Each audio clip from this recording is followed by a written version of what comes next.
Buenos días también, un gusto estar acá. Le acompañamos a Alexis, quien le habla a Licenia Espinel. Y yo quisiera preguntarle, viceministro, posiblemente, yo sé que no es de su competencia, pero usted al ser parte del gobierno seguramente tendrá una opinión. Esta crisis que se ha desatado entre Ecuador y el gobierno de México al declarar persona no grata a la embajadora de ese país en el Ecuador. Hay sectores diplomáticos, sectores de la opinión que califican a esta decisión como desproporcionada, como precipitada. ¿Qué es lo que ocurrió? ¿Por qué se llegó a este extremo y no se fue paso por paso en el ámbito del derecho internacional? Bueno, otros también la califican de correcta. En todo caso, lo que le puedo decir es que el presidente Noboa no está opinando de temas en México, más aún en temas delicados que puedan darse en México, y sí generó eso una molestia que la hemos visto ya no solo por el tema de la declaración de persona no grata, sino también, bueno, veremos qué pasa más adelante.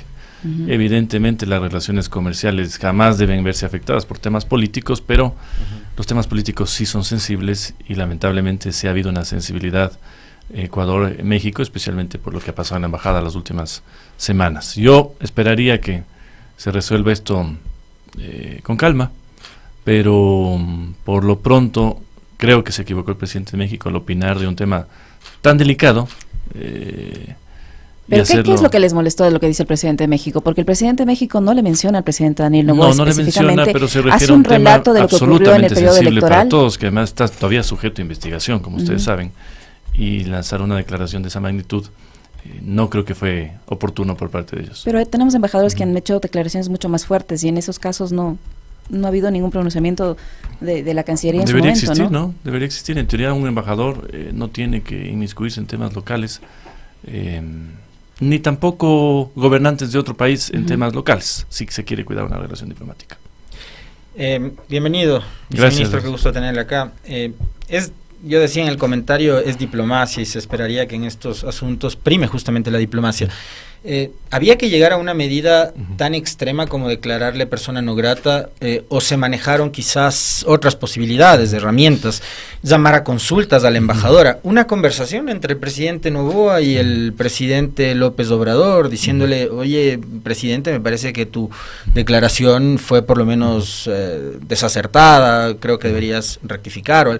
No se manejaron esas posibilidades. Y lo otro, ¿es necesario un despliegue de seguridad como el que hemos visto en las últimas horas fuera de la embajada con policías, militares y patrulleros? A ver, no conozco yo los detalles, yo sé que en gobierno se tocan todos los temas transversalmente, pero no conozco los detalles de qué pasó con Cancillería cuando hubo la declaración y hasta la toma de decisión. Yo me enteré también, como todos ustedes, por el comunicado. Respecto al despliegue, eso tiene una razón también, y es que hay una cierta información por confirmarse de que también podría implicar esto la salida del ex vicepresidente Glass de la embajada. Entonces también hay contingentes de seguridad para evitar que en una crisis diplomática en donde saldrán probablemente, o se ha pedido la salida de la embajadora, puedan darse también este tipo de hechos que ya, como les digo, se han generado lamentablemente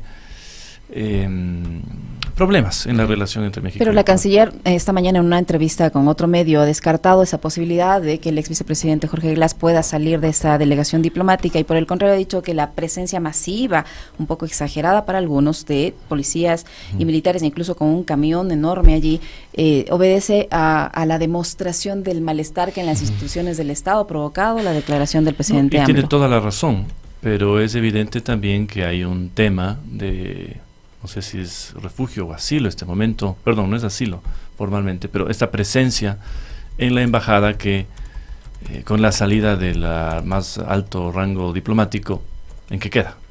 Entonces la canciller tiene toda la razón, pero ese es otro también de los factores que se evalúan, ¿no?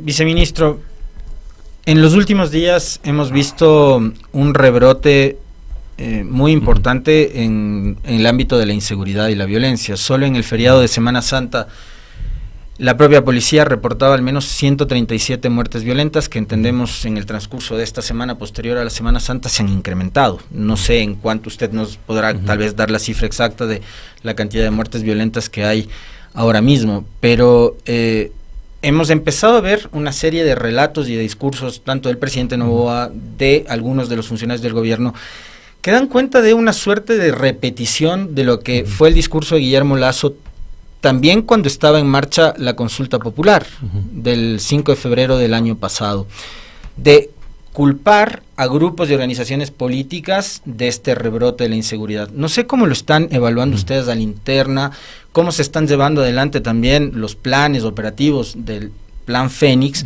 para contrarrestar esto y que no sea pretexto de el uso de un relato, una narrativa política circunscrita únicamente al tema de la consulta. A ver, son dos temas, creo yo, relacionados pero distintos. Por ejemplo, ¿qué es lo que pasó luego de la firma del decreto 110 y 111? Hubo una, creo yo, una avalancha de optimismo por parte de los ciudadanos, porque eso no se había visto en los últimos gobiernos, que nos hizo creer, y que quizás muchos lo creyeron de buena fe, que la guerra estaba ganada. Cuando lo que pasó con la suscripción de esos decretos, que se dieron por dos eventos absolutamente inesperados y que evidenciaron la presencia de grupos que querían desestabilizar al Estado desde el narcoterrorismo, fue iniciar esa lucha. Y esa lucha tuvo un impacto directo en las semanas subsiguientes, un decrecimiento directo, por ejemplo, en las muertes violentas. Luego hubo que esperar más tiempo para ver si esto ya era una tendencia, especialmente acuérdense que estábamos en 28, algo muertes violentas, y el primer mes bajó dramáticamente a 10, luego se estabilizó en 12. Habían días en donde habían 4 muertes violentas de las 28 que habían antes. Entonces, un poco se estabilizó eso, y lo que pasó también es que la guerra ni estuvo ganada en ese momento, ni está ganada ahora, y nos va a costar muchísimo más tiempo. ¿Por qué? Porque estamos enfrentando a grupos que tienen altísimos recursos, capacidad de movilización. A veces se ve el mapeo, por ejemplo, de lo que está pasando en el país, y se ve cómo, por ejemplo, en Quevedo, que no se podía poner un pie antes, o en Nueva Prosperina, que no se podía poner un pie antes, hay más tranquilidad. Pero eso se mueve, por ejemplo, a Playas, se mueve, por ejemplo, a Anconcito, es decir, hay una movilidad que afecta especialmente, lamentablemente, a las provincias costeras de Manabí, Santa Elena, Guayas y, por supuesto, Esmeraldas. Entonces, eso lo vamos a seguir viendo. ¿Qué es lo que se tiene que hacer? No bajar la guardia, no ceder un centímetro. El propio fin de semana de lo sucedido, yo estuve en Manta el fin de semana pasado, la ciudad estaba tranquila. ¿Qué es lo que sí pasó? Por ejemplo, en zonas de Tarqui, en esto famosa vía a Puerto López, temas extremos, muy raros, 20 encapuchados entrando en un hostal. Es decir, el crimen no quiere perder la guerra, y eso es importante tenerlo en cuenta. Y esto es un fenómeno, no es una justificación, pero es un fenómeno que lo están viviendo varios países del cono sur y del mundo.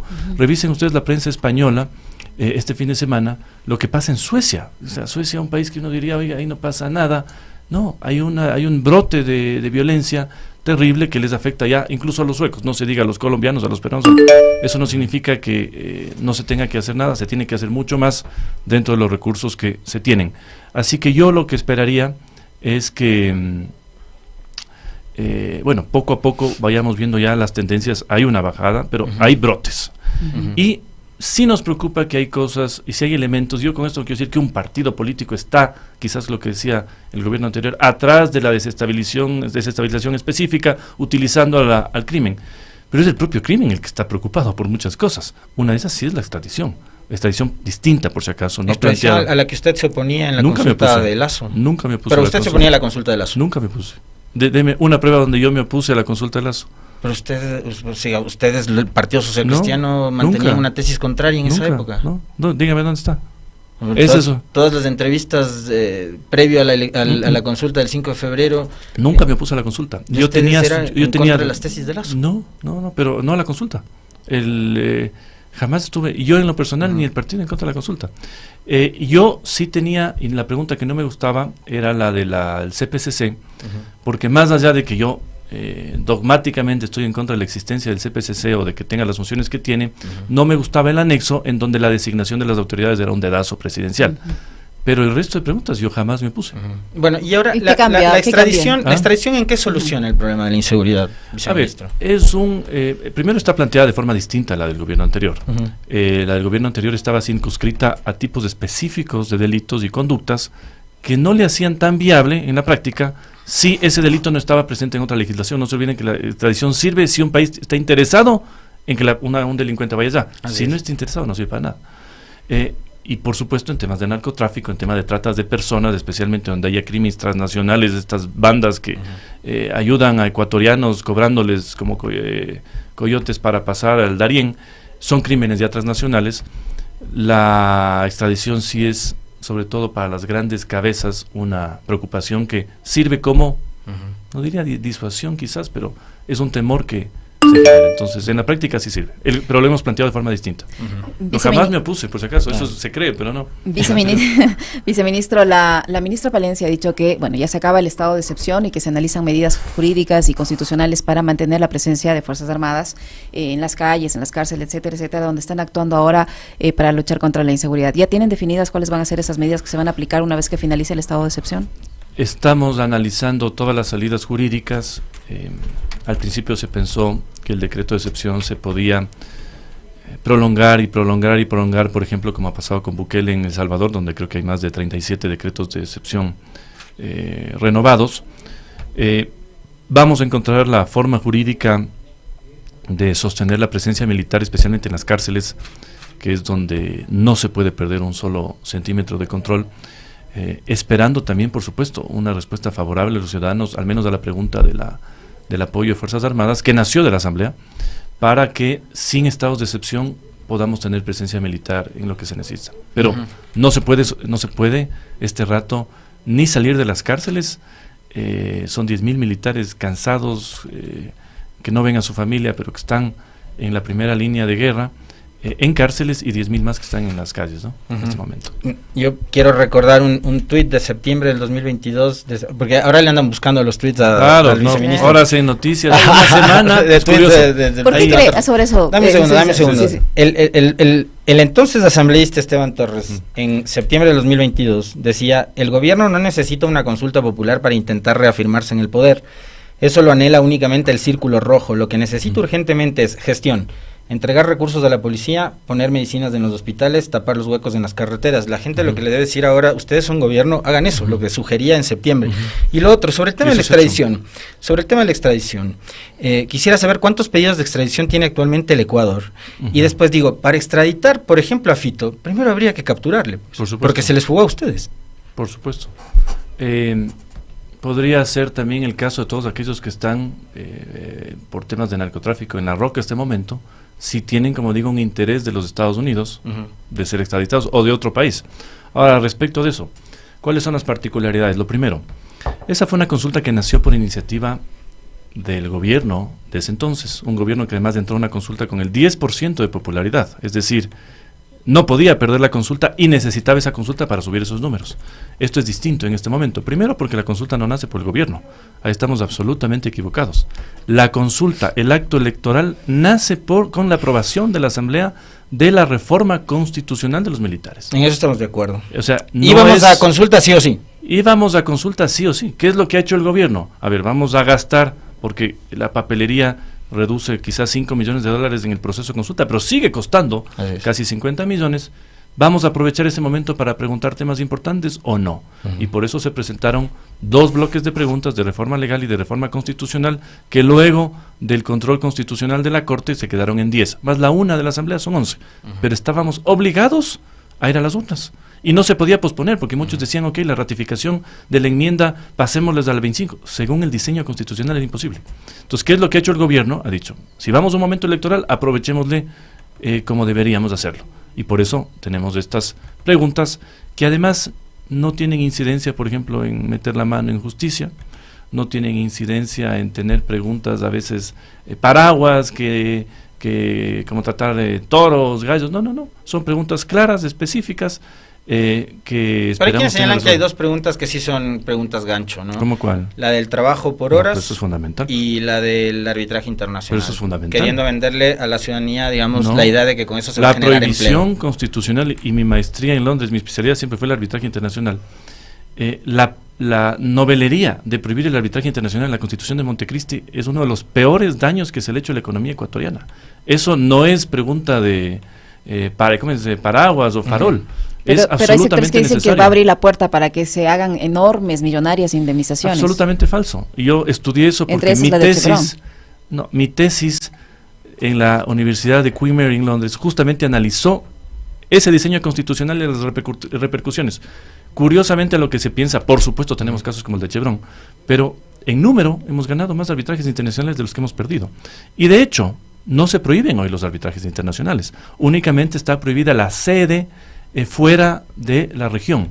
Pero todos los arbitrajes que tenemos ahora en contratos y más cosas, cuando no quieren estar en el Ecuador, porque no quieren estar en el Ecuador, luego los casos que se revela de perversión judicial, tienen como asiento a Santiago de Chile, pero no están en Ecuador.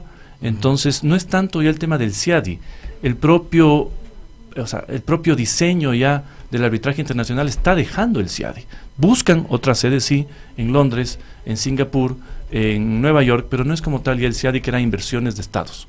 Entonces, fue una novelería en la que yo admito que hay mucho más debates en el trabajo por horas. Es una pregunta más ideológica. Es lógico que grupos de izquierda, especialmente relacionados a temas sindicales, se opongan a esa pregunta, pero en lo personal siempre la he defendido y creo que es necesaria para lo que buscamos nosotros, que es darle dinamismo, sobre todo al sector joven. Sin que eso signifique regresión en materia de derechos, o que, por ejemplo, trabajadores que hoy están bajo relación de dependencia con todos los beneficios, pierdan todo eso y pasen a ocupar plazas de empleo con esta figura del trabajo por horas, perdiendo IES, pero sucede, ya pasó con la ley humanitaria. Hay derechos irrenunciables, incluso la gente que por horas sea contratada tiene el consiguiente y proporcional respaldo a los derechos sociales, o no se pierde. Ahora bien, si alguien ya tiene un contrato establecido, la propia empresa no le va a interesar cambiarle un contrato por horas. Es más para permitir nuevas contrataciones que sobre todo vayan enfocadas en el tema juvenil, porque los jóvenes ahora con título, estudiando o sin título, no tienen, y ellos son los primeros que están viendo afuera del país para irse, ¿no? Entonces necesitamos más opciones, especialmente para ellos. Pero que alguien tenga un contrato de 10 años, que no es ni siquiera por el salario básico, no hay forma jurídica para la propia empresa de que le interese cambiar de contratos. O de cambiar gente por cambiar. Ya sabemos todo el costo de entrenar a una nueva persona para funciones que ya ha estado trabajando. La doctora Angélica Porras decía que en la legislación actual ya permite el trabajo por horas debidamente reglamentado en una jornada parcial. O sea, claro, pero la jornada parcial también está reglamentada para un cierto tipo de horas, ¿no? O sea, no es como tal el contrato por horas, sino la Corte tampoco hubiera visto necesidad de que esta pregunta pase. Yo le quería hacer una pregunta hace un rato antes de que se me olvide, viceministro. ¿Por qué ahora periodistas que en su momento fueron muy cercanos al expresidente de la República, Guillermo Lasso, al parecer quieren su cabeza y constantemente le han lanzado unos dardos en redes sociales? Bueno, esto es muy sencillo. Primero... No es muy amigo de Pazares usted, por ejemplo, ¿no? A mí me odian más que a Correa, por si acaso, ¿eh? Me odian más de Correa. Por dos cosas. Bastante. Por dos cosas.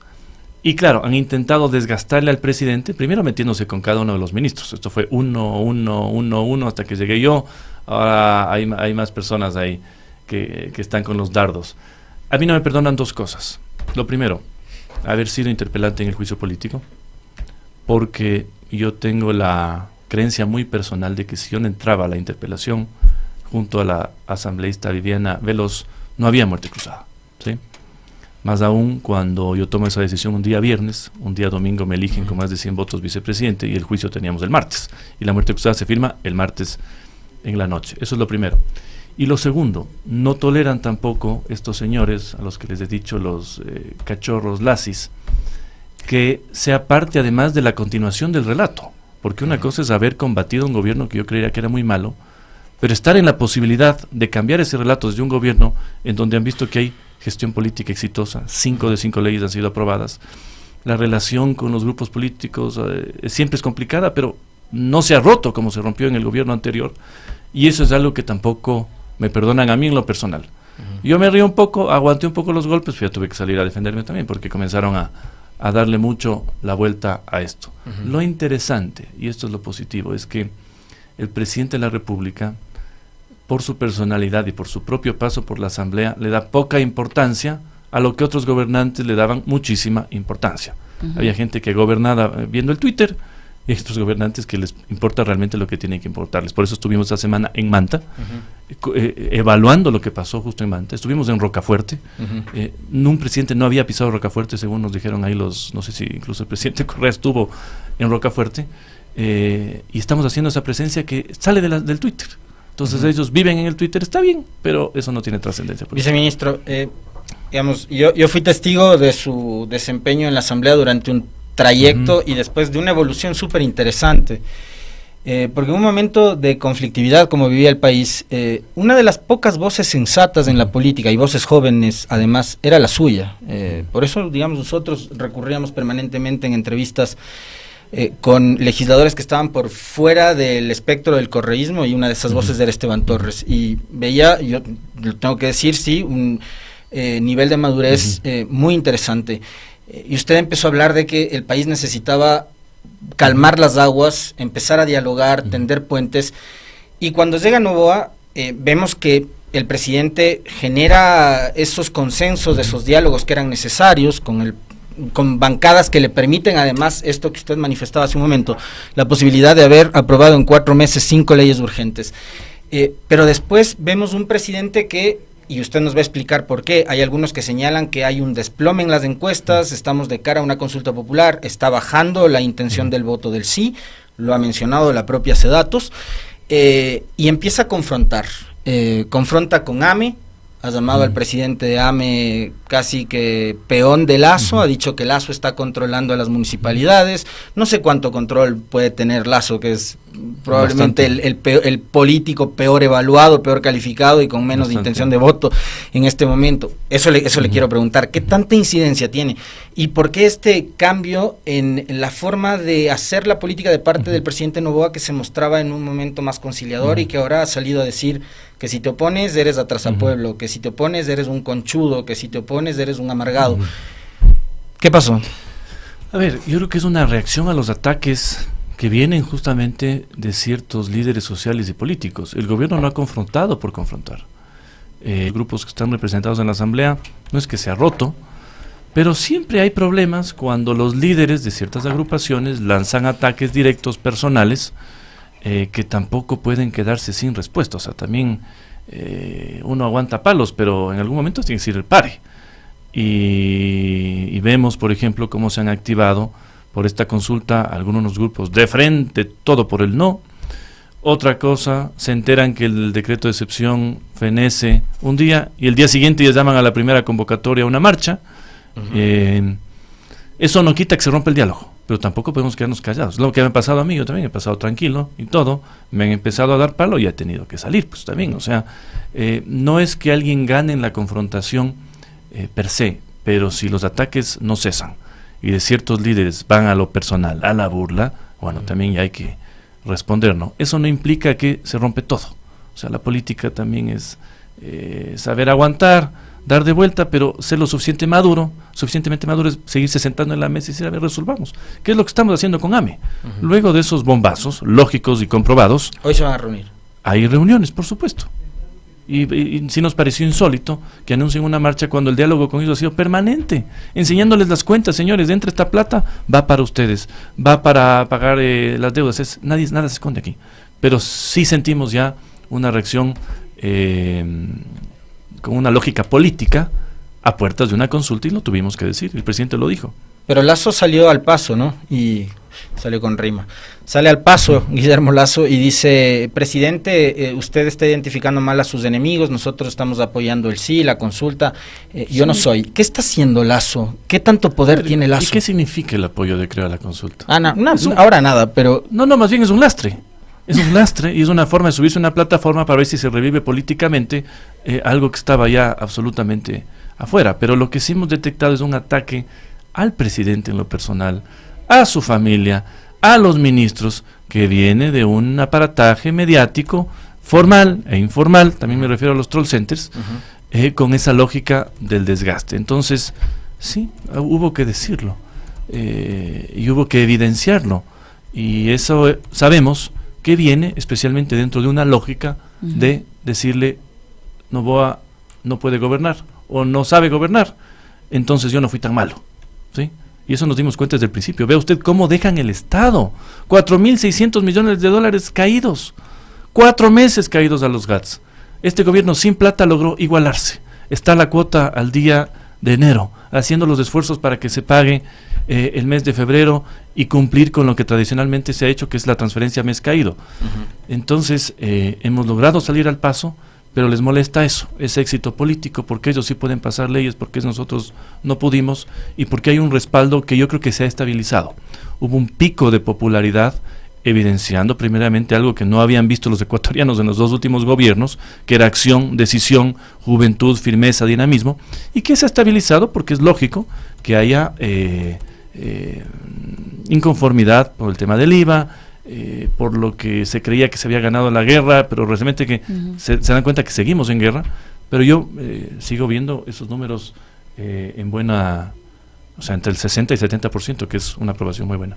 Viceministro, ¿cuál es su relación, ya para finalizar, porque se nos va acabando el tiempo, cuál es su relación ahora con el Partido Social Cristiano? ¿Está alejado totalmente de él? Y le pregunto esto porque ayer el exalcalde de Guayaquil, Jaime Nebot, se pronunció sobre el caso del señor Muentes, ha dicho que son acusaciones estrictamente personales y que no involucran al partido como organización política y que no van a interferir en las investigaciones que hace la Fiscalía.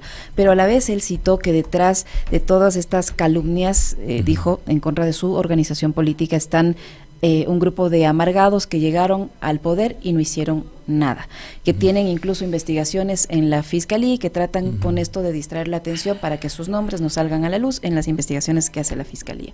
¿Cuál es su relación al momento con el Partido Social Cristiano? Muy buena, yo tengo una relación política lógica, además desde el Ministerio de Gobierno con Henry Kronfle, presidente de la Asamblea.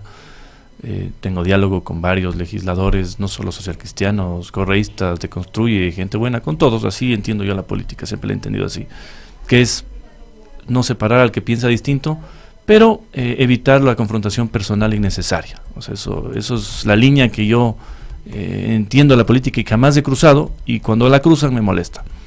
Pero la relación es cordial, buena. No, yo desde que inicié mi vida política fui presidente de Tiempo de Cambio en Tungurahua.